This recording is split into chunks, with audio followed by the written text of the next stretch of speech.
팟캐스트 아는 것입니다에서 마련한 아임 시즌 7 제6회 지금부터 시작하겠습니다. 네, 안녕하십니까. 아임 정진호 PD입니다. 아임 시즌 7 6회 오늘 저와 함께 진행해 주실 분입니다. 대전 충남 민원연 이기동 사무국장이십니다. 어서 오십시오. 네, 안녕하세요.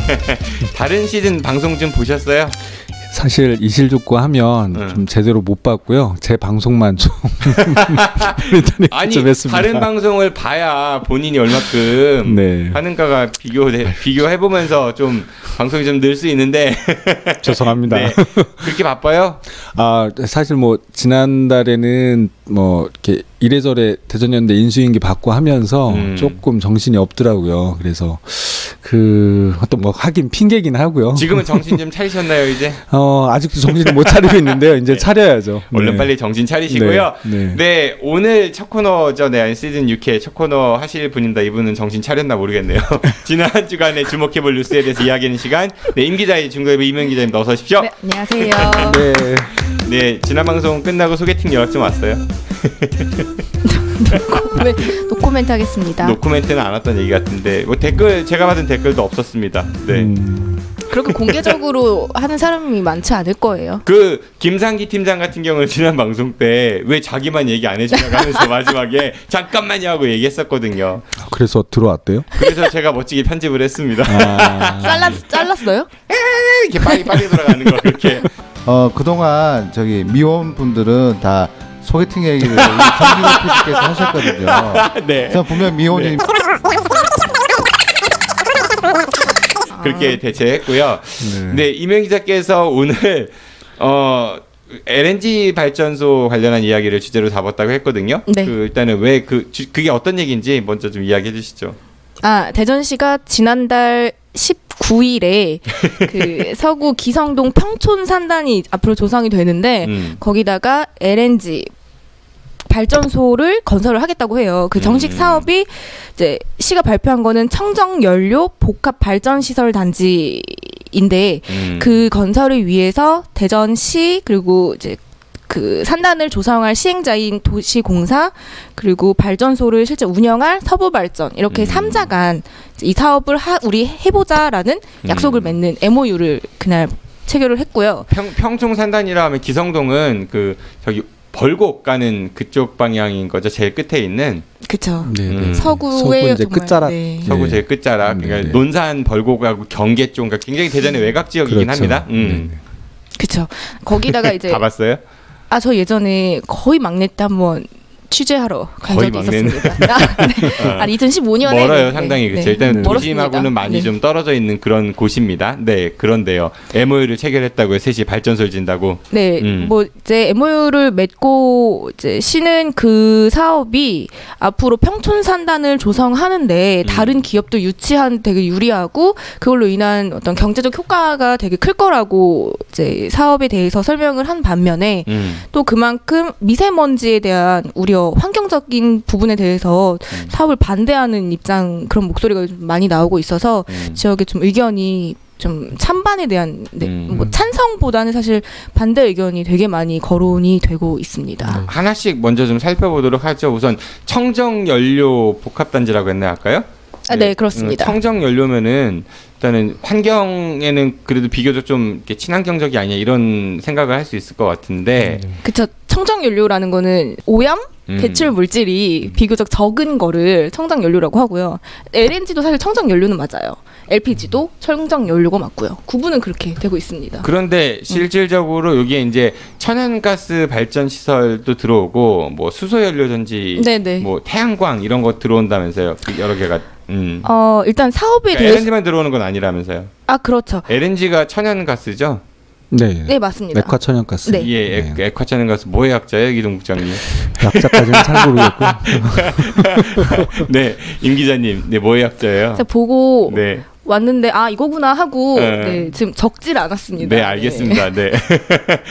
그런데 설명을 드리면은 이 발전소로 생산되는 그 에너지는요, LNG 시설이 1000메가와트고 수소 연료 전지가 150메가와트, 태양광이 2메가와트. 그러니까 압도적으로 LNG가 맞는 거네요, 그렇죠? 네, 제가 앞에서 LNG도 이제 천연 연료라고 하긴 했는데 사실 이런 미세한 양이 모이면은 많은 또 오염 물질을 배출할 수는 사실 있긴 합니다. 그래요. 그리고 일단은 뭐 천연 연료라고 했지만은 압도적으로 이제 LNG 발전량이 이제 많다는 이야기를 하셨고, 대전시가 또 경제 유발 효과에 대해서도 많은 이야기를 한 것 같아요. 어떤 유발 효과가 있다고 하죠? 네, 시는 이번 사업을 하면은 이제 건설 기간이 총 3년 6개월인데요. 그동안 연간 8,500만 원 8,500명? 아니야, 8,500명. 8,500명의 일자리 창출이 가능하고요. 8만 5천 명 아니에요? 죄송합니다. 죄송합니다. 제가 네. 술이 덜 깬 것 같아요. 네. 죄송합니다. 연간 3년간 3년 6개월 동안 연간 8만 5천 명이 일자리를 창출할 수 있다고 하고요. 뭐 이제 그 신규 채용 인력에 따른 인구 유입 460명이 있다고 하고요. 또 최소 658억의 세수 증대가 있다고 합니다. 그러니까 8만 5천 명, 그러니까 3년간, 3년 6개월간 그 정도 일자리 창출이면 꽤 많은 숫자인 것 같고, 658억 세수도 수치로만 보면 그렇게 되는데. 네. 그런데 이제 조금 자세히 들여다보면요, 건설 기간 3년 6개월 동안 연간 8,500명 일자리 창출되는 건 맞아요. 8만 5천 명. 죄송합니다. 8만 5천 명이. 혹시 뭐 외상가 8만 5천 원 있어요? 죄송합니다. 네, 8만 5천 명이 일자리 창출하는 건 맞는데 사실 그게 건설 기간 동안 다들 현장에서 노동을 하시는 그런 근로자분들이세요. 네, 그래서 이제 한시적인 일자리겠네요. 네, 공사가 끝나면은 이분들은 이제 또 일자리를 잃게 되는 거죠. 예, 그렇고 뭐 아까 이제 658억의 세수 증대를 얘기했는데 이거는 어떤 30년이라는 이제 기간을 길게 잡았을 때 그 정도이고요. 이거를 그러니까 1년에 658억 원의 세수가 아니라 그렇죠. 네. 그렇게 하면은 연간 한 220억이 조금 안 되는 그냥 거죠? 22억이. 너무 이상하시네. 제가 수치에 굉장히 숫자에 제가 진짜 아까 이동국장님도 이렇게 맛이 갔다 하셨잖아요. 예. 죄송합니다. 정말 죄송합니다. 22억 연간 22억이면은 대전시 재정으로 봤을 때 그렇게 큰 비중은 아니에요. 그러니까 사실상 뭐 세수가 증대한다라는 부분에서는 맞기는 하지만 한 푼이라도 더 그러니까요. 그런데 기대했던 것처럼 아주 큰 세수가 뭐 확보된다고 보기는 좀 어려운 측면들이 있겠죠. 어떻든 이제 이 부분 때문에 사실 시민사회 쪽에서는 굉장히 좀 격양된 분위기가 좀 있어요. 이걸 왜 추진하는지 이해하지 못하겠다. 이런 좀 분위기들, 아까 이제 임효인 기자님께서도 반대 목소리가 있다고 했는데 어떻든 반대 목소리는 뭐 의회 내에서도 좀 있는 것 같고, 그렇죠? 네. 네네. 그렇습니다. 그쵸. 지난달 22일 날 이제 의회 깜빡해요? 죄송합니다. 제가 4월인 걸. 네. 22일에 의회 이제 개회를 하면서 이제 김인식 전 의장이죠. 지금은 이제 의원이 엄청 호되게 생각보다 세게 허태정 시장을 째려보면서 본인 지역구라서 그런 거 아니에요? 그렇죠. 본인이 내 지역구인데도 나한테 한마디 상의도 없었고 몰랐고 심지어 주민들한테도 제대로 설명하지 않았고 이런 부분에 대해서 되게 강하게 세게 얘기를 했습니다. 대전시는 지난 14일 기성동 평촌산업단지 기업 유치 설명회를 개최한다면서 실제로는 LNG 발전소 유치 계획을 설명했습니다. 참석한 21명의 주민들은 기업 유치 설명회인 줄 알고 참석을 했지만 다른 지역에서 반대하고 있는 LNG 발전소 유치 발표인 것을 알고 당혹감을 감추지 못했습니다. 기성동이 지역구인 본 의원조차도 설명회 바로 전날 기자회견에 들었습니다. 하물며 아무 말도 듣지 못한 우리 지역 주민들은 지금 분노하고 계십니다. 더더욱 황당한 것은 설명회 이후 단 5일 만에 속전속결로 공공칠 첩보 작전을 하십니까? 비밀 작전을 수행하듯이 대전시가 한국 서부 발전과 MOU를 그것도 자랑스럽게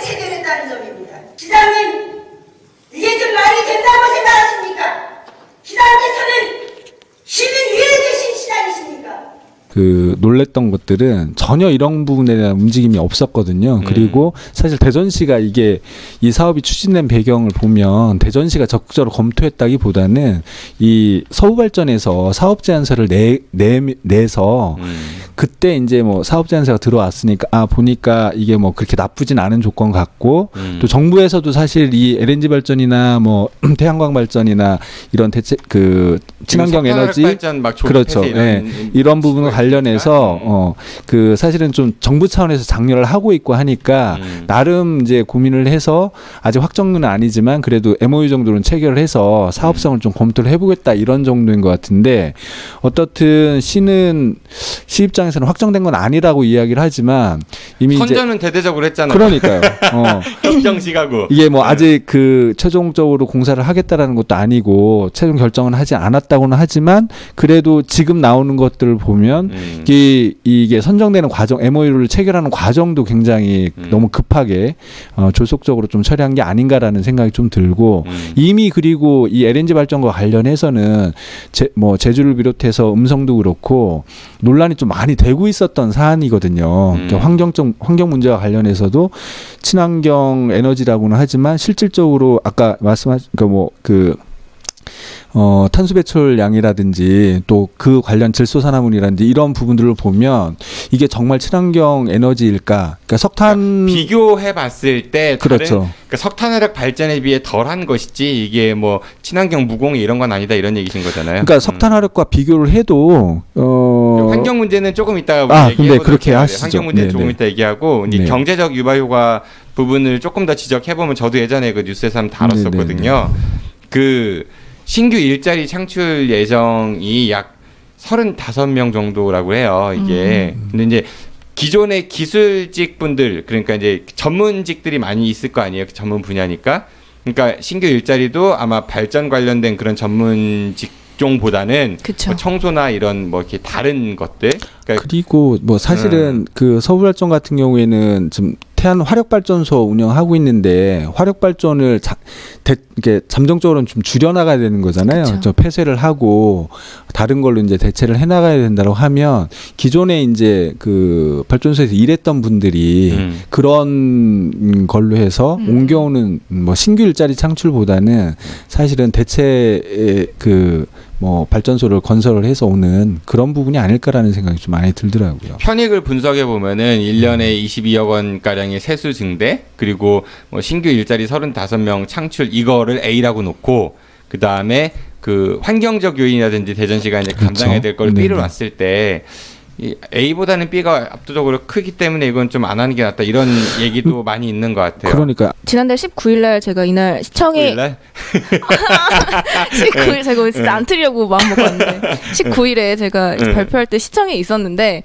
시에서 이제 이 사업을 담당하고 있는 주무국장이 기자실로 오셔가지고 이제 사업 설명을 막 자세히 하셨는데 이제 기자들이 계속 질문을 하니까 내가 그럼 좀 더 내용을 보완해서 다시 오겠다라고 하셨어요. 그러니까 환경 부분에 대해서 기자들이 계속 질문을 하니까 조금 이제 스터디가 좀 모자랐구나라고 이제 본인도 인정을 하시면서 가셨고요. 그때 이제 오셔서 했던 얘기 중에 우리가 이 사업을 하는 과정에 있어서 우리는 이제 지역의 환경단체들을 만나가지고 이러한 사업을 하고 앞으로 어떻게 할 거다라는 이제 어떤 본인들의 최대한 이제 설명을 하셨었는데 사실 그렇게 발표하고 바로 다음 날 환경단체에서 성명이 나왔죠. 반대한다고. 네.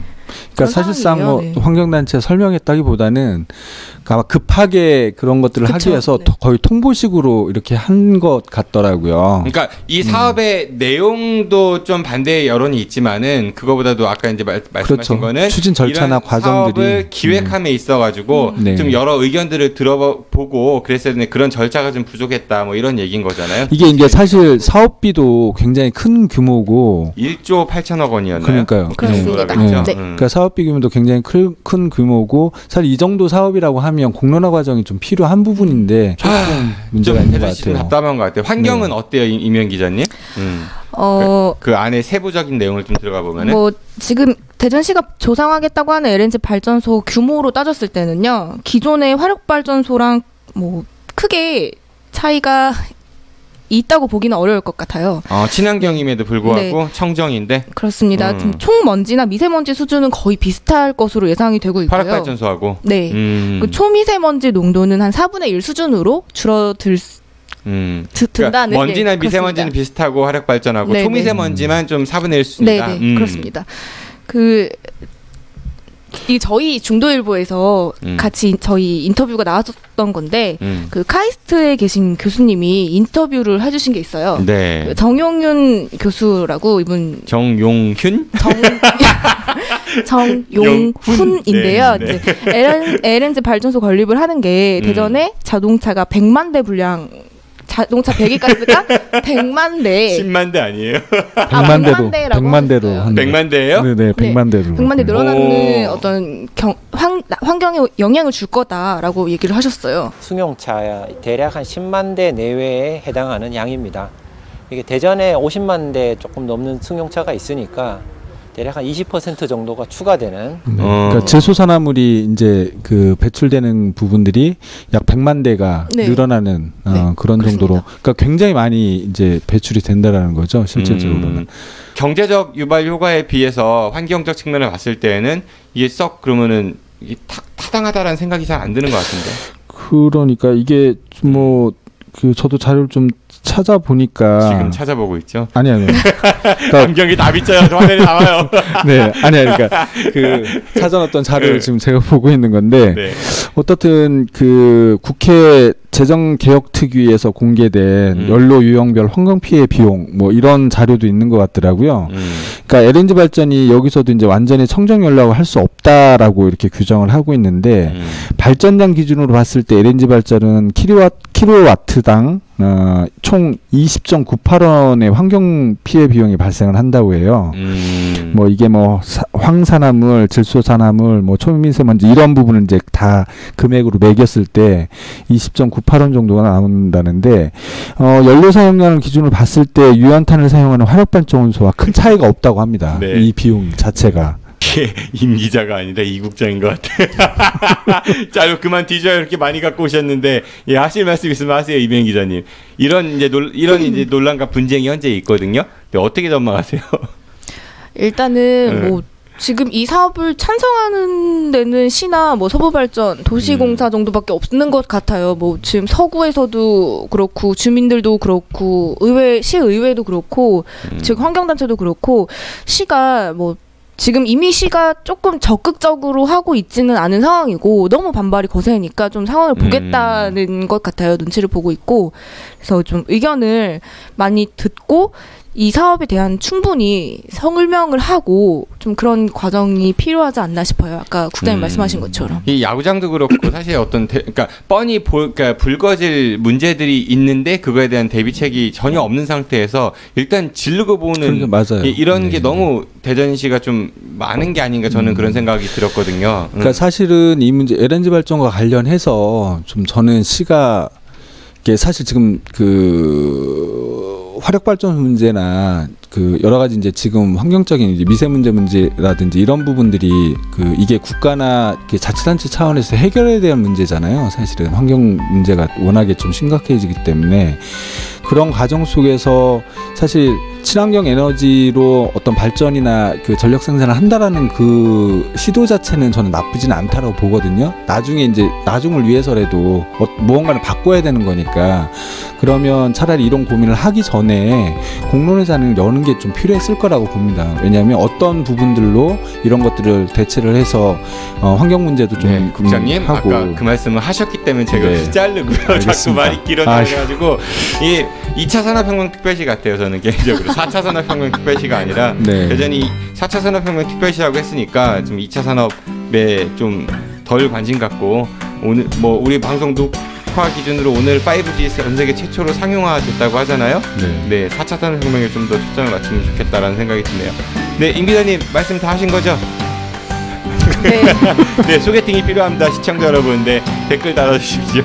지금까지 임 기자의 중도일보 이명 기자였습니다. 네. 4주에 뵙겠습니다. 고맙습니다. 안녕히 계십시오. 고맙습니다.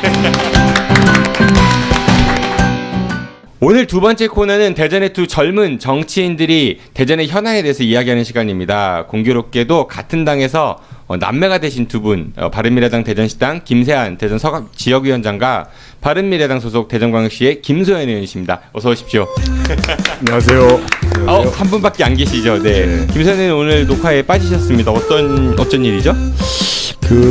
일단 아이가 그 감기 몸살 때문에 굉장히 아프다고 얘기를 들었고요. 또 그걸 또 집에서 또 케어를 해주다 보니까 또 김소연 의원조차도 같이 아마 이렇게 감기가 옮아서 우리한테 전염 안 시키려고 예 그런 것 같습니다. 네. 예. 그래요. 김소연 의원님과 그 아이 빠른 케어를 좀 빌겠습니다. 네네.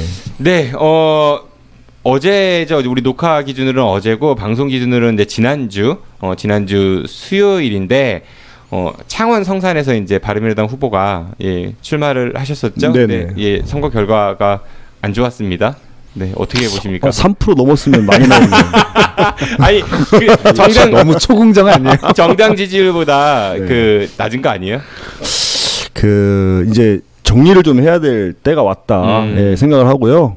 지금 양당 정치에 다당대 정치가 과연 우리 대한민국 정치에서 자리 잡을 수 있느냐 이런 부분들도 이번 선거 결과를 통해서 다시 한번 짚어야 된다고 생각하고요. 바른미래당의 정체성과 가치관도 다시 정립을 해야 할 시기가 왔다 이렇게 생각합니다. 그러니까 한번 좀 리프레시 해볼 필요가 있다 뭐 이런 얘기인 거죠. 그건 어때요? 이현주 의원이 이제 손학규 대표한테 굉장히 많은 날선 공격을 좀 했지, 뭐 찌질하다 이런 얘기도 하고, 어떻게 보십니까? 손학규 대표뿐만 아니라 지금 뭐 오늘 하태경 의원도 페이스북 또는 언론에 밝혔지만 지도부의 한 사람으로서 책임질 자세들이 필요하다 이렇게 얘기를 했고, 아마 지도부들이 대다수 그렇게 생각을 하고 있을 거라고 저는 생각을 합니다. 다만 그것을 사퇴라는 행동을 통해서 보여주느냐 아니면 또 다른 뭔가의 정치적인 제스처를 취하는 것은 또 그분들의 판단할 몫이라고 생각을 하고요. 제가 드렸던 질문은 선거 결과를 놓고 얘기하는 게 아니라 이현주 의원이 최근에 이제 당에서 좀 입장과 다른 이야기들을 되게 세게 많이 하잖아요. 그래서 일부에서는 자유한국당 가려고 하는 거 아니야? 뭐 이런 얘기들 하잖아요. 어떻게 보시냐고요. 얘기하는 것은 저는 방향은 맞다고 봅니다. 정치인으로서 충분히 할 수 있는 얘기라고 저는 보고요. 일정 부분 그 방향성도 저는 맞다고 생각을 해요. 근데 다만 좀 정치도 언어에 좀 순화를 좀 할 필요가 있고 정치판도 그래도 위아래가 있고 선배 후배가 있고 또 이런 연장자와 후배의 이런 관계가 있는 건데 너무 이런 극단적인 좀 쉽게 얘기해 싸가지 없는 이런 표현을 써가면서까지 정치를 이렇게 호도하는 것은 약간 정치적으로 미화하는 거고 국민들한테 좋은 모습은 아니다. 그 방향성을 살리기 위해서는 조금 더 순화된 언어를 썼으면 좋겠다 이렇게 생각합니다. 네, 알겠습니다. 굉장히 용감하신 발언들을 하신 것 같습니다. 이기동 국장이 뭐 어떻게 보셨어요? 어제 재보궐선거 결과에 대해서. 글쎄요, 뭐 사실 개인적으로 큰 관심이 없었어요. 솔직하게 말씀드리면. 근데 개표 좀 보면서 좀 이게 몇 시까지죠? 좀 보다가 개표 결과를 좀 확인을 좀 했었는데 좀 많이 상심을 하다가 그나마 그 창원 성산에서 그 여영국 후보인가요? 네. 네네 당선되셨다고 해서 여기는 이재환 후보 측인데 아니 어떻든 이제 그 아침에 이제 다시 확인해 보니까 당선되셨다고 해서 뭐.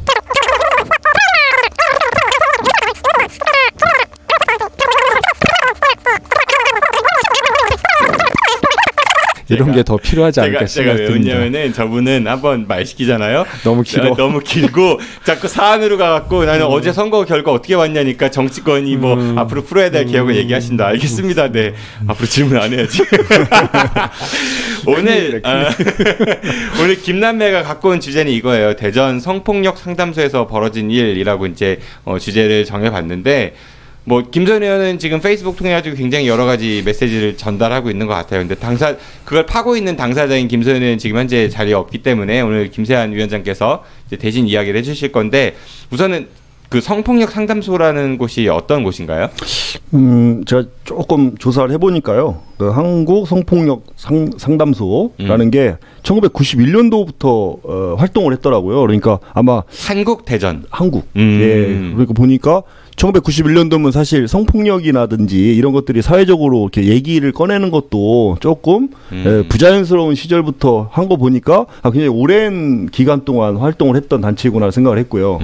세 가지 정도 목적이 있더라고요. 그래서 첫 번째는 성폭력 피해 생존자들의 상담을 지원하는 것, 두 번째는 성폭력을 조장하는 사회 문화를 바꾸어가는 운동을 하는 것, 마지막으로는 여성 인권을 보장할 수 있는 제도를 마련하는 이런 운동을 하는 여성 운동단체입니다.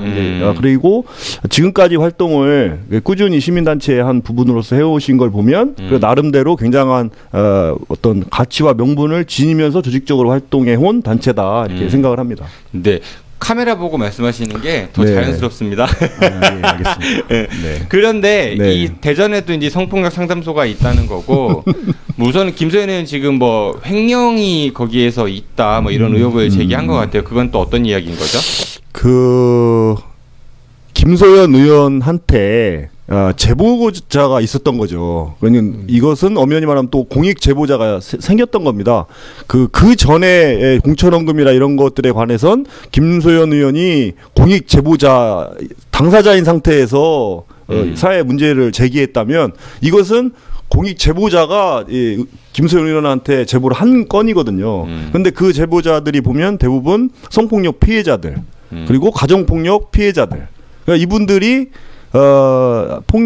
성폭력 상담소에 갔다가 본인들이 겪은 그리고 눈으로 목격한 일들을 제보를 하면서부터 시작된 일들이다. 그럼 네, 그 내용은 구체적으로 뭐냐? 네, 그 횡령 의혹 배경이 뭐냐는 네네. 거죠. 그러니까 대부분, 제보를 통해서 일단 알게 되는 그렇죠. 거고. 네, 그냥 두세 가지 한 정도로 요약이 되는데요. 첫째는 보조금을 지원받아서 활동하는 단체입니다. 이제 이 여성 성폭력 상담소가. 근데 이 보조금을 받으려면 일정 부분에 실적이 있어야 돼요. 네, 그 실적이 없이는 여성가족부나 시나 구로부터 보조금을 지원받기가 어려우니까 이 실적을 부풀린 의혹이 있다. 이겁니다. 그러니까 예를 들면 뭐 1년에 대전에서 일어난 성폭력 발생 건수가 한 800건 정도 되는데 평균적으로 한 1년에 이 상담소에서 한 실적이 막 1000건이 넘어요.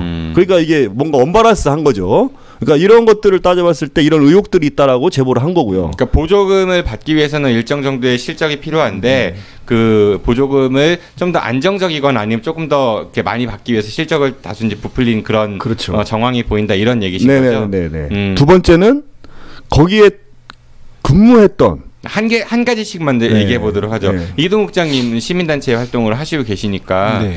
근데 보통 시민단체 꼭 아니더라도 우리가 뭐 공무원들도 그렇고 이건 이제 제 개인적인 의견입니다만은 통상 일반 기업도 그렇고 뭔가 성과 같은 거를 보고 하거나 이럴 때는 좀 이렇게 다소 좀 더 잘한 것처럼 이렇게들 하지 않나요? 어떤가요? 글쎄요. 제가 뭐 민원연 어때요? 저 민원연이 그런 사업을 해본 적은 없어서. 네. 근데 이제 어떻든 지금 대부분 이제 성폭력 상담소나 이런 거 같은 경우는 이제 지금은 이제 국가나 그 자치단체 보조를 받아서 일종의 이제 위탁 그 기관으로 이제 운영을 하는 거죠. 시민단체가 위탁을 받아서. 그러니까 원래는 정부나 지자체에서 직접 해야 될 거를 그렇죠. 위탁을 줘서 그렇기 때문에 보조금도 주는 거고. 네네. 그러니까 여성단체나 이런 곳에서 아까 말씀하셨듯이 그런 활동들을 지원 사업 없이 이제 쭉 하다가 정부의 법령이나 이런 것들도 그 이제 보완이 되고 하면서 이런 것들이 그 정부 기관에서 그 해야 될 그런 사업이라는 이런 취지 때문에 이제 위탁 사업 형태로 해서 정부가 직접 못 하니까 시민단체나 이렇게 이제 그런 활동을 해왔던 곳에 위탁을 줘서 하게 되는 그런 경우들이 이제 많이 생겨난 건데 어떻든 그러다 보면 뭐 실적 평가나 이런 부분에 있어서 그런 부분들이 영향이 전혀 없을 수는 없다 이런 측면들은 분명히 있는 것 같은데요. 근데 김소연 의원님이 제기하신 이 문제와 관련해서 여성단체 이제 이제 성폭력 상담소 쪽의 입장은 좀 상반된 부분들이 있는 것 같더라고요. 어떻든 지금은 이제 실적을 부풀리기를 했다라고 했는데 공익 제보를 하셨던 이 분들이 사실 그 전에도 문제 제기를 좀 하셨던 모양이에요. 예, 이번이 처음 문제 제기한 게 아니라 벌써 이제 검찰에서 조사도 받고 그 여러 이제 횡령건이든 뭐 이런 여러 건과 관련해서는 검찰 조사도 받아서 이제 무혐의 판결도 받고 했던 과정들이 있었던 상황에서 이게 다시 김소연 의원을 통해서 문제가 된 거고 그렇기 때문에 이 이제 네 어떻든 이게 이제 네. 누구 말이 맞는지 네. 이 부분이 그러니까 누구 말이 아니죠. 이제 주장한 분들은 동일한 인물로 이쪽에서는 이야기를 하는데 내용은 다른 거죠. 지금은 부풀리기를 했다고 자, 하는 그러니까 거고. 이게 저는 횡령이라고 말하는 이유는 우선은 보조금을 실적에 맞게 지원을 받았어야 되는데 실적이 부풀려졌기 때문에 그 더 많은 보조금이 간 거고 그러니까 그 금액이 이제 맞지 않게 받은 거니까 횡령이다 뭐 이런 얘기인 건가요? 이쪽에서 얘기하는 그런 거는. 얘기도 있고요. 그 얘기와 결부시켜서 거기에 얘기했던 분들이 그 성폭력 상담소의 피해자뿐만 아니라 거기에서 근무했던 직원분들 그리고 봉사했던 사회복지사분들도 일관되게 같은 주장을 하고 있는 거예요. 실적을 부풀린 것을 내 양심의 가책을 느껴서 폭로하게 됐다라는 얘기고요. 그 다음에 계약직으로 근무했던 그 근로자분들이 계세요. 월 90만 원 정도 받았다고 하시는 분들인데 이런 분들한테는 일정 부분을 다시 성폭력 상담소에 내고 나머지 조금 소액 부분만 급여로 받아갈 수 있게 하는 그런 서약서까지 쓰게 만들고서 채용을 하는 뭐 이런 것들도 있었다. 이거는 만약에 사실이라면 그렇죠. 이것은 횡령이거든요. 사실이라고 그러니까, 하면 굉장히 문제가 되는 그러니까 부분이죠. 그쪽의 일방적인 주장이기 때문에 거기는 저는 일단 그 제보하신 분들에 대한 팩트만 말씀을 드리는 겁니다. 그러니까 인건비로 지출될 돈이 실질적으로는 인건비로도 갔지만은 다시 또 이제 성폭력 상담소로 이렇게 리턴 이렇게 하는 그런 경우들이 좀 있었다라는 얘기인 거잖아요. 그렇죠? 그런 제보가 있었다라는 얘기인 거죠. 그거는 우리 옛날에 뭐 대학교에서 대학 교수님들이 연구비 타면은 유사한 거죠. 예, 이렇게 뭐 조교들한테 통장에 돈을 입금시켰다가 나중에 다시 이렇게 운영비를 이렇게 빼는 그런 거랑 유사하다고 볼 수 있겠네요. 네네.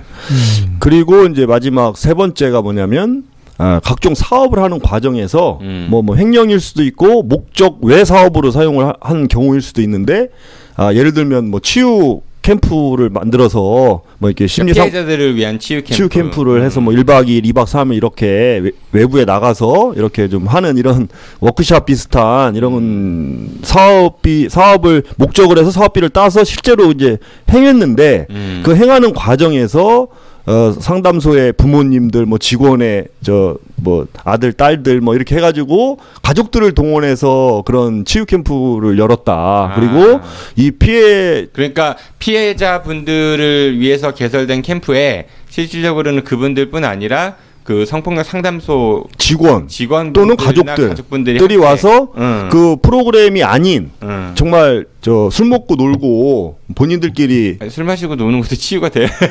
그렇죠. 아니 그럴 수 있죠. 그러나 이분들이 느끼기에는 이명희 기자는 술로 치유하는데. 그렇죠.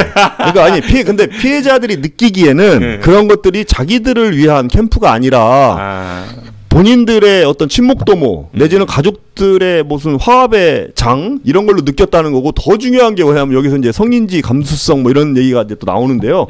피해자들이 본인이 노출되는 걸 굉장히 꺼려하시는 분들이지 않습니까? 이체 피해로 이어지기 때문에. 근데 그 치유 캠프에서 떳떳하게 이 피해자분들이 이런 분들이라고 소개하고 이름까지 공개하고 하는 것은 이 치유 캠프가 나를 위한 것이 아니다라고 생각하는 과정에서 이것도 화가 나는데 나의 신분을 밝히고 마치 이 사람들한테 내가 정말 수치스럽고 모욕스러운 2차 피해를 당했다라고 느끼는 이것은 더 심각한 문제였다고 그런 생각합니다. 제보하신 분들이 많대요. 근데 이런 지금 말씀하신 사례들의 제보자 정확하게 그게 몇 명인지 어느 정도 규모인지에 대해서는 아직 공개가 안 돼 있어요. 다만 언론을 상대로 그 인터뷰를 하신 분들은 2명 있습니다. 실제로 그 성폭력 피해자분 여성분 하나, 가정폭력 피해자분 한 분. 이 두 분은 그냥 실명으로 다 하신 분들은 있어요. 그 이외에 나머지 분들이 얼마나 더 있는지에 대해서는 아직 구체적으로 파악하지는 못했습니다. 그 성폭력 상담소 협의회 이쪽에서 뭐 기자회견도 해서 밝힌 내용들을 보면 어떻든 이제 지금 제기됐던 문제와 관련해서는 경찰 조사도 받았고 검찰 조사도 받았다는 거예요. 그러니까 고발까지 이루어졌기 치유 때문에. 캠프라든지 안 그럼 이런 모든 것들이 그것까지는 제가 정확하게 파악은 못 하겠는데 어떻든 그 이전에 이제 그런 문제 제기를 했었고 그래서 주무관청에 감사도 받았고 또 경찰 고발까지 해서 검찰 조사까지 받았는데 무혐의 처분을 받은 사안이라고는 하더라고요. 그래서 이제 좀 안타까운 부분들은 뭐 제가 이제 시민단체에 있기 때문에 시민단체를 다 두둔할 수는 없겠지만 원래 그런 분 아니시잖아요. 네. 문제가 이제 제기하는 부분들과 관련해서 사실은 성폭력 상담소가 하는 역할들이 굉장히 민감한 역할들이고 여러모로 이제 조심스럽고 그렇죠, 해야 되는 그런 부분들이 분명히 있는 거잖아요. 이제 그런 과정에서 피해자분들이라고 하시는 분이 문제 제기한 부분들과 관련해서 설령 이게 이제 기존에 감사도 받았고 뭐 그 검찰이나 경찰 조사를 통해서 무혐의 처분을 받았다 하더라도 관련해서 그거에 그런 우려들이 좀 있다라고 하면 그 부분은 개선되고 뭔가 보완이 될 필요성이 있는 건 맞는 것 같아요. 그리고 여기 계신 분들도 안타까워했던 부분들은 일단 그런 문제 제기가 있었을 때 본인들한테 그러니까 직접 해당 기관들이나 이쪽하고 그다음에 시 담당자들한테 직접 1차 확인 작업을 좀 하고 난 이후에 김성현 의원께서 문제 제기를 해도 괜찮았을 텐데 그런 제보를 받고 당사자들이나 이쪽은 전혀 그 확인 작업 없이 먼저 터뜨리고 자료 요구하고 그리고 이제 문제가 이제 있는 걸로 단정을 그러니까 해서 제보를 받았을 때 이 사실 확인을 위해서 그 상대방 그러니까 성폭력 상담소 측의 입장을 좀 들어보고 그런 그렇죠. 다음에 문제 제기를 하는 게 더 옳지 않았을까 뭐 이런 그러니까 얘기인 거잖아요. 기관이기 그렇죠? 때문에 여기도 이제 공공기관이기 때문에 그런데 충분히 할 수도 있는 제가 어떤 측면들도 있었던 거죠. 그 확인을 위해서 좀 자료 요청 같은 걸 좀 했었는데 자료 요청이 좀 원활하지 않았다 뭐 이런 이야기도 있었던 것 같아요. 그러니까 이제 그 부분을 우리 저 국장님께서 아마 지금 절차에 대한 문제를 짚으시는 것 같아요. 아니 그러니까 그러니까 이쪽 이제 상담소 협의회 쪽에서는 그런 문제 제기를 좀 하시게 그렇죠. 되더라고요. 그러니까 저도 이제 그거 좀 동의하는 입장에서 말씀드리는 건데요. 그러니까 광역시의원의 역할이 무엇이냐? 국회의원이랑은 좀 사실 틀립니다. 사실은 엄연하게. 틀린 게 아니고 다른 거죠. 다르죠. 네, 그렇죠. 그래서 그 광역시의원이 어쨌든 대전시의 집행부를 견제하고 감시하는 그런 역할이 분명히 있는 거죠. 그리고 그 예산은 더더욱이 감시해야 되는 역할에 주어지는 거죠. 그런데 어쨌든 이 지금 성폭력 상담소의 예산이 11호 지원이 되는 부분이거든요. 그리고 거기에 대한 제보를 받았기 때문에 충분히 시의원으로서 문제 제기를 할 수 있는 부분이었다. 일단 저는 이렇게 가정을 하고 들어갑니다. 저도 그거는 뭐 그러나 좀 아까 말씀하셨듯이 받았을 때 이 바로 이런 언론이라든지 내지는 이런 성폭력 상담소에 직접 접촉을 할 게 아니라 주무부처가 있잖아요. 주무부서가 우리 대전시에 거기를 통해서 정식으로 자료 협조 요청을 했어야 된다. 저는 그렇게 생각합니다. 그래서 그 소관의 공무원이 성폭력 상담소에 자료 요청을 요구하고 그러한 것들을 받는 이런 과정을 거쳤으면 더더욱 이런 감정의 골이 없지 않았을까 저는 이런 생각을 하는 건데요. 아니, 근데 어쨌든 지금 의회에서 그 자료 요청은 아마 의회를 통해서 공식적으로 의회에서 이제 자료 요청이 됐고 그거를 이제 주무부처에 그 담당 부서에 통보가 돼서 주무부처에서 이 상담소로 자료 요청을 하라라는 그런 그걸 이렇게 만약에 그랬다면 김서현 의원이 저는 더 당당하게 이 일에 임해도 된다. 저는 이렇게 생각을 합니다. 저는 그 절차가 지금도 충분히 당당하신 것 같아요. 생각을 하고요. 더 저는 생각하기에 문제는 뭐냐면 좀 죄송한 말씀인데 우리 시민단체에 계신 분들이 그런 얘기를 들었을 때 오히려 너무 과격하게 행동하지 않으셨나. 예를 들면 와서 시의회 앞에서 막 피켓 시위하고 또 거기서 무슨 말씀을 하셨냐면 그 피해자들이 이렇게 하는 것 자체가 피해자 권력이다. 이런 표현을 하셨어요. 네? 어떻게 보면 사회적으로 제일 지금 아픔 받는 분들을 위해서 대변하시는 분들인데 그분들 입에서 피해자 권력을 운운하는 그렇게 해서 그 사람들을 낙인 찍어버리는 그러한 말과 그러한 시위들 이런 것들은 좀 한 번 더 고민해 볼 필요가 있었다. 저는 이렇게 생각을 합니다. 물론 그 전에 시의장 찾아가서 뭐 항의도 하시고 상담도 하시고 전 했다고 얘기는 들었어요. 네네. 예, 들었는데 그 이후에 일어나는 일들에 대해서는 말과 행동이 조금 과격한 면이 있었다. 그렇게 저는 생각을 하고 지금 역시도 아마 간담회를 시에 공식적으로 요청하기도 했고 뭐 토론회라든지 이런 것들을 하려고 많이 노력을 하셨던 것 같은데 오히려 그러한 모습들이 더 좋아 보였다 저는 생각을 합니다. 공식적으로 그러한 일들을 많이 하셨어야 된다. 그리고 자료 네, 그 하셨던 말씀 계속 반복하는 것 같아가지고 제가 중간에 좀 잘랐고요.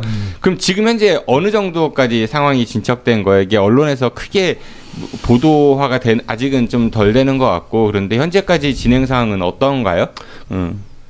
간담회하고 토론회 이런 것들은 이제 지금 여성단체에서 하려고 노력을 하고 있는 중이고요. 그러니까 누구를 대상으로 하는 간담회 토론회? 바른미래당, 뭐 각 정당, 그 다음에 뭐 피해를 입었다고 주장하시는 분들, 관계 부처 다 나와서 토론해보자. 전부 다? 예, 성폭력 상담소 분들까지 예, 같이? 하는 거고 또 여기 근데 문제는 뭐냐면 이런 것들 또 추진하는 과정에서 당에 이제 공문을 주셨어요. 근데 그 당의 공문에는 대전시도 다 협조를 하고 뭐 이렇게 하니까 우리 바른미래당 누구는 참여해도 된다 이런 건데 막상 또 저희가 시에 확인을 부처에 해보면 전혀 우리 성폭력 상담소하고 이런 내용에 대해서 공유한 적이 없다. 또 이렇게 말씀을 하세요. 그러니까 이런 것들 좀 투명하게 더 진행을 하실 필요가 있지 않느냐. 저는 이렇게 생각합니다. 자료 공개에 대한 부분은 또 그 차치하더라도 본인들이 하고 싶은 말씀들은 이런 공개적인 토론을 통해서 충분히 하셔도 무방하다. 그 자료 공개와 관련해서는 어떻든 그 법적으로 존치를 해야 되는 기간을 벗어난 그런 자료 요구도 있어서 그걸 제외하고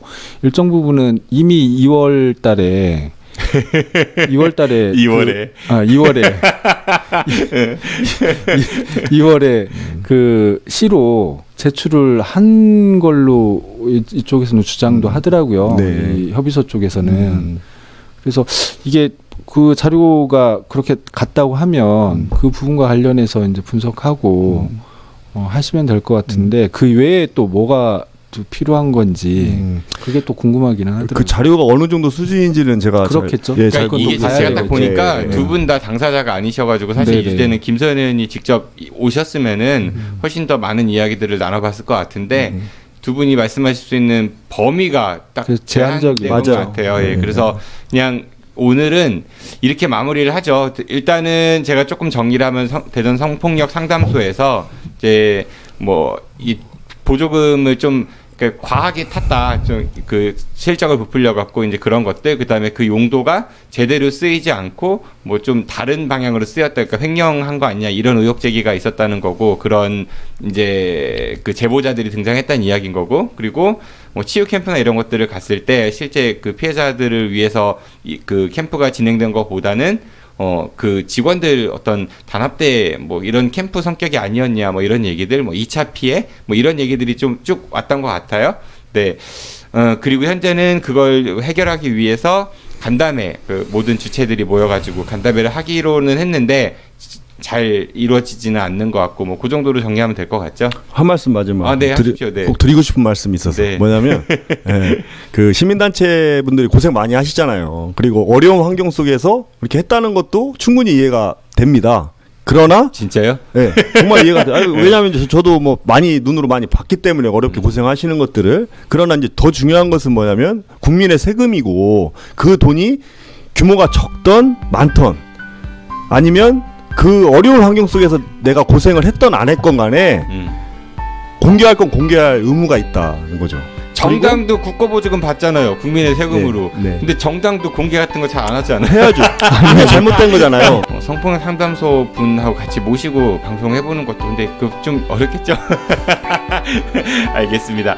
지금까지 김남매 바른미래당 대전시당 김세한 대전 서갑 지역위원장께서 오늘은 단독으로 방송을 하셨습니다.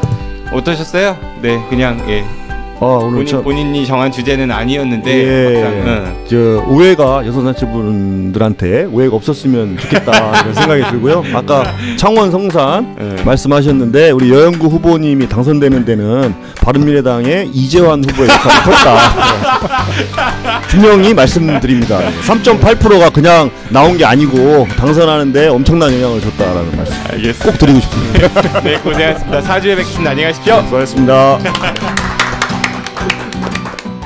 오늘 세 번째 코너는 대전광역시의회 현안에 대해서 보고받는 정기현 의원의 머슴일기 시간인데 정기현 의원이 여러 일정 때문에 오늘 방송 녹화에 참여하기가 어렵다 이런 연락을 해왔습니다. 전문 용어로 펑크를 낸 거죠. 네, 그래서 이번에 머슴일기는 건너뛰고요. 앞으로도 그냥 뺄까 그런 고민을 합니다. 다음 코너로 바로 넘어가죠. 오늘 사실 그 시의원 두 분이 나오시는 날인데 두 분 다 안 나오셨어요. 한 분은 독감, 한 분은 네, 일정. 네, 참고하겠습니다.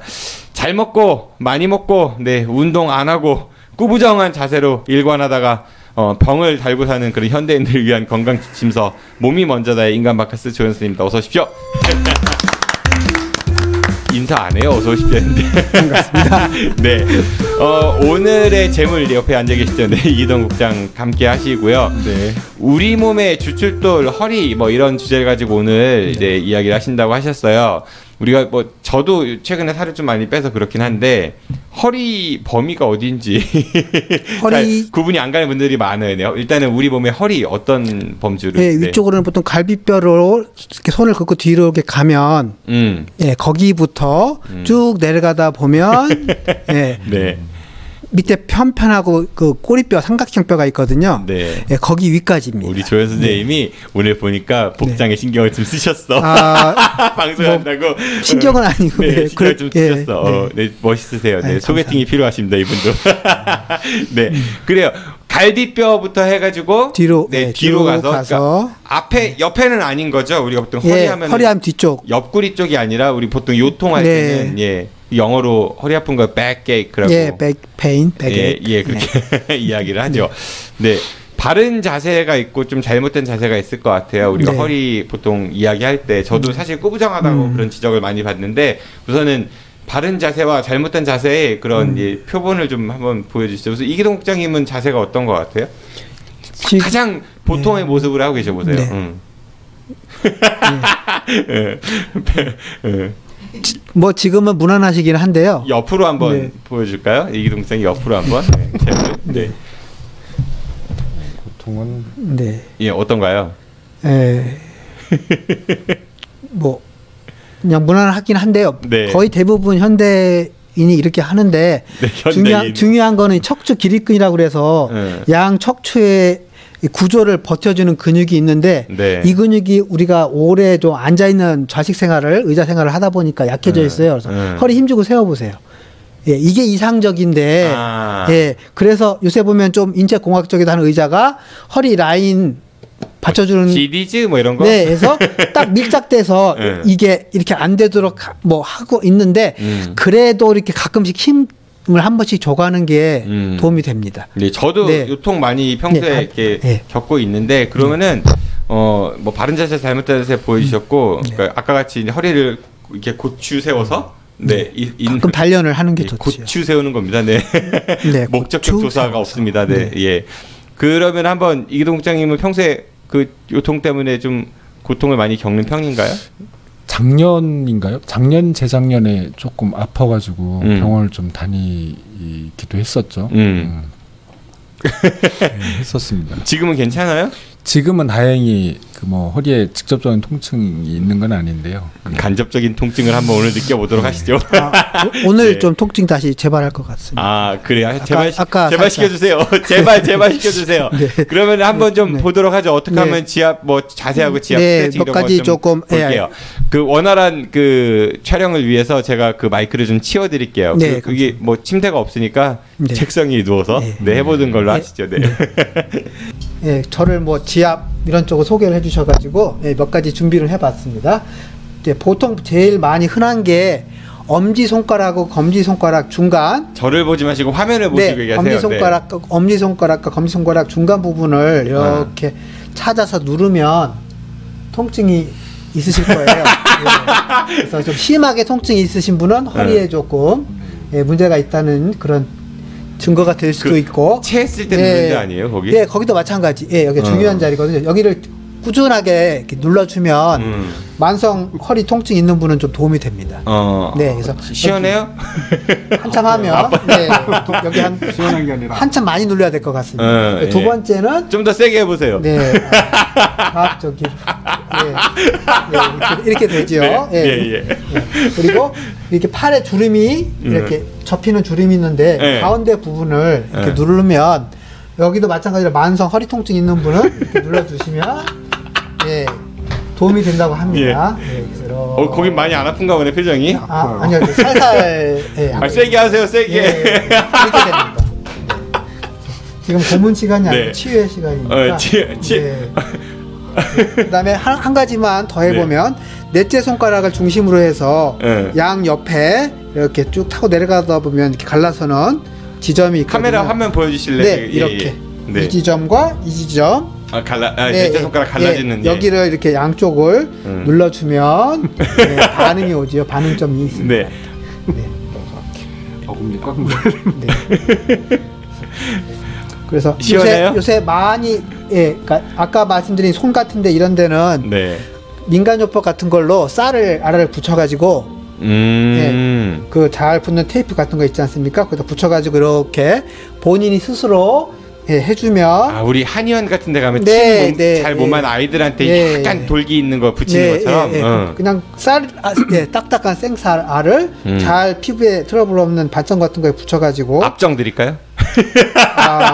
그거는 좀 지나칠 것 같고 해서 가끔씩 본인이 눈에 보이면 견물생심이라고 한 번이라도 더 누르게 될 테니까 그렇게 해서 이렇게 꾸준하게 이렇게 누적이 되면 허리 건강에 장기적으로 도움이 될 수 있습니다. 네. 끝이에요? 지압은 뭐 이 정도로 하겠습니다. 눕혀놓고 뭐 한다고 했어요? 이제 그 다음은 눕혀보세요. 그 다음에 이제 마이크 옆으로 치우셔도 돼요. 자, 우선은 보시면 이제 뭘 보세요? 우선 종이를 보시면 허리 통증을 주는 원인이 되는 근육이 한 7가지 되거든요. 그래서 그 중에 이제 요방형근이라고 하는 게 있는데 요방형근. 그러니까 허리하고 골반하고 갈비뼈하고 골반하고 연결되어 있는 부분에 해당되는 근육이에요. 뭐 배우세요? 못 외우는 건 아닌데 카메라 상황에서 여기서는 좀 아니요 그게 아니라 양반다리를 하셔야 되거든요.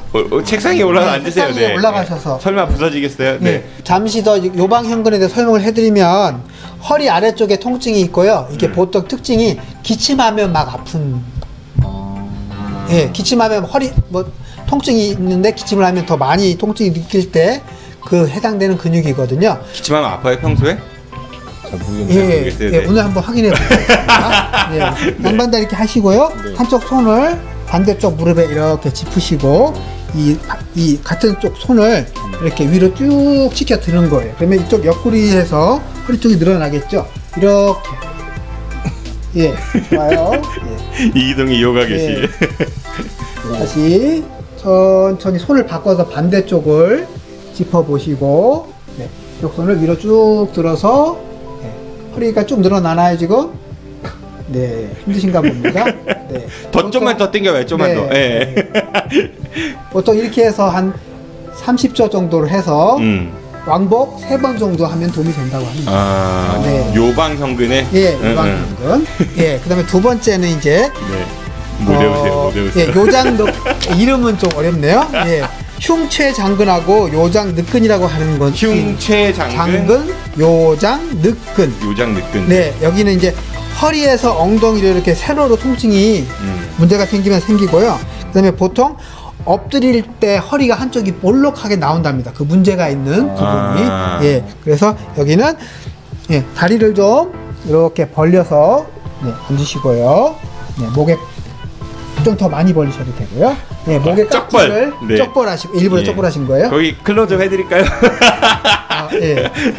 목에 깍지 끼시고 그대로 이쪽으로 숙이시는 거예요.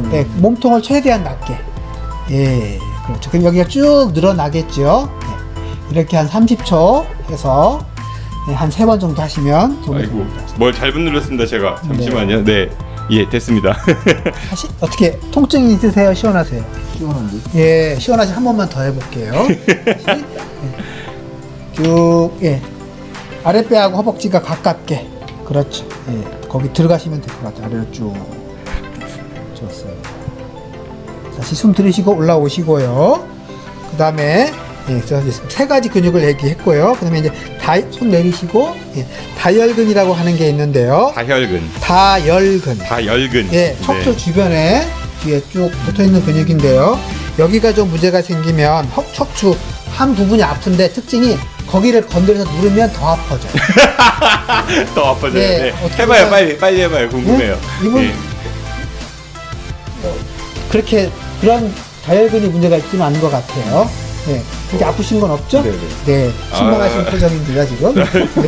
네. 당연하죠. 예, 예, 이거는 이제 누워 보실게요. 예, 다혈근은 여러분 잊어버리십시오. 네. 이렇게 누우시고요. 이쪽으로 가요. 키가. 누우시고요. 발 한쪽 발을 세우셔서 이렇게 이쪽 손으로 이렇게 한쪽 손 잡고 당겨줄 수 있고요.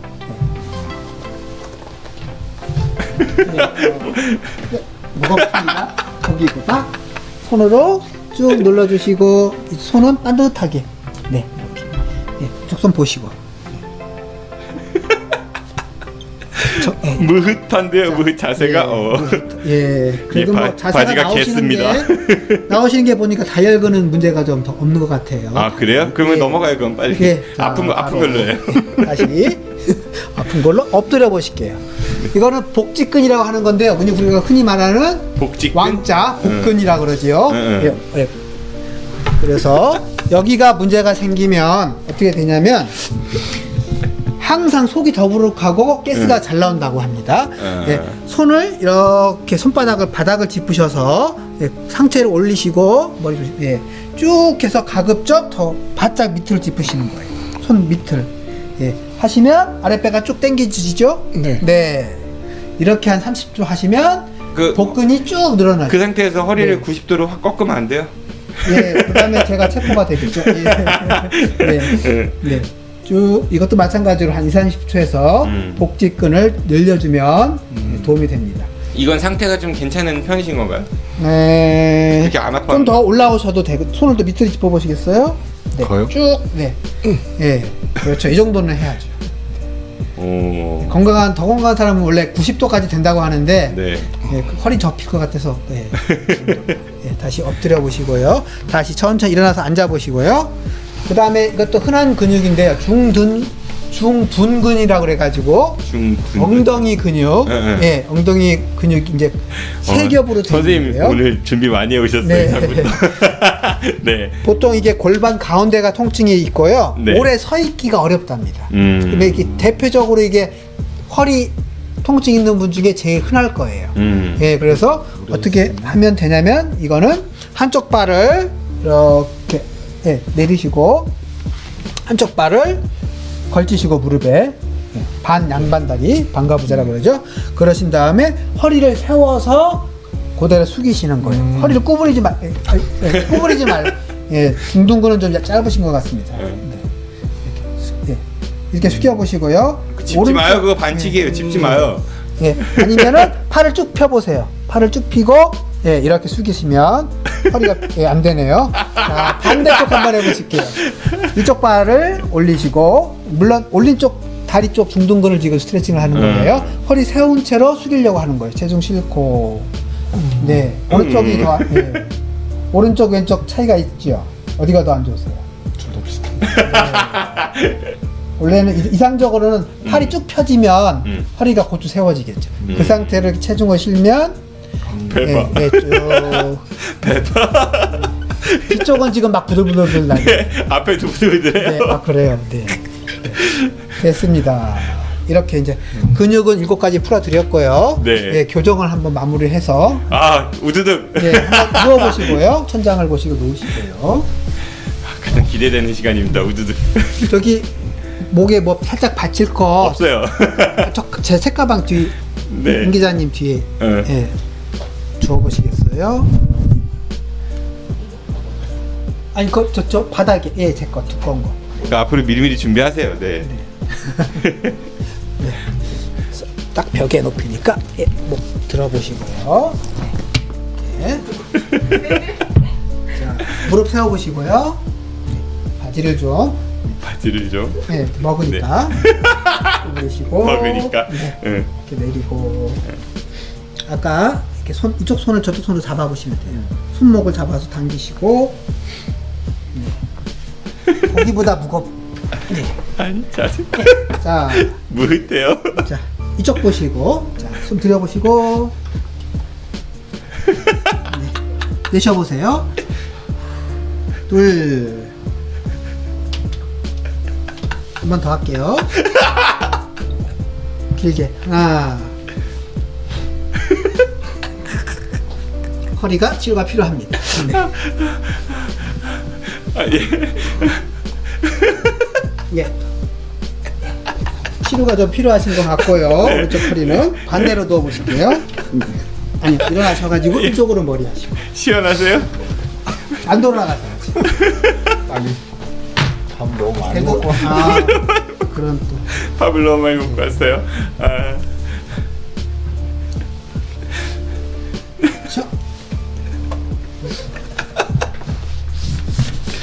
네. 이쪽은 왠지 될 것 같긴 한데요.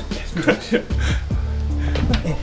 잡으시고 살짝 당겨주시고 고개도 살짝 밀어주시고 높이가 있으니까 좀 올라가서 할게요. 저도.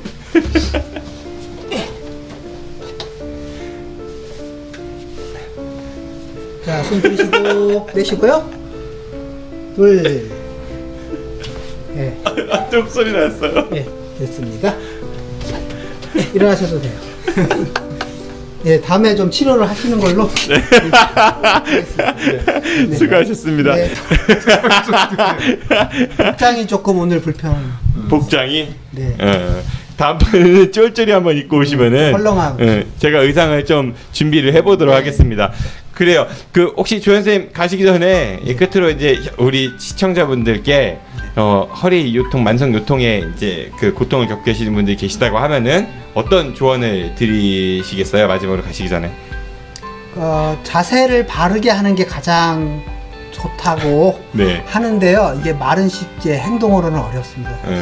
그래서 그러니까 약간 이미 문제가 조금 있다고 상정을 하고 이렇게 정기적으로 스스로든 아니면 타인에 대해서든 그렇게 좀 몸을 푸는 표정이. 그런 방법을 계속 꾸준히 하시는 게 제일 좋다고 봅니다. 어디를 가면. 네, 지금까지 몸이 먼저다의 지열 연구가 인간 팟캐스트 조현 선생님이었습니다. 네, 수고 많으셨습니다. 4주 후에 또 웃긴 모습으로 뵙겠습니다. 고맙습니다. 안녕히 가십시오. 네, 감사합니다. 네, 이동 국장님 어떠셨어요 이번 주? 네, 이번 주도 머리가 떴어요 지금. 네, 어떠셨어요? 네, 이번 주도 건강도 챙기고 재밌었습니다. 그 다들 안 나오신 분들이 계셔가지고 오늘 조금 아쉬운 감은 있었어요. 네. 김선 의원도 못 오시고 정경 의원도 못 오셔가지고 좀 아쉽긴 했지만은 그래도 오늘도 나름 유쾌한 시간이었던 것 같습니다. 네, 고생 많으셨고요. 4주 후에는 살을 좀 빼가지고 오겠습니다. 알겠습니다.